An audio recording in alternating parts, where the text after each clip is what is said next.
Hey guys, in this video I'm going to show you how can you fly the trending band face effect in CapCut apps.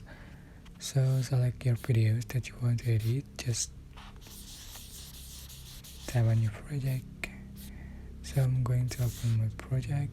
So this is Michelle Yo video, and sorry, before I'm going to add the band effect to this video. So just click effect, select body effect.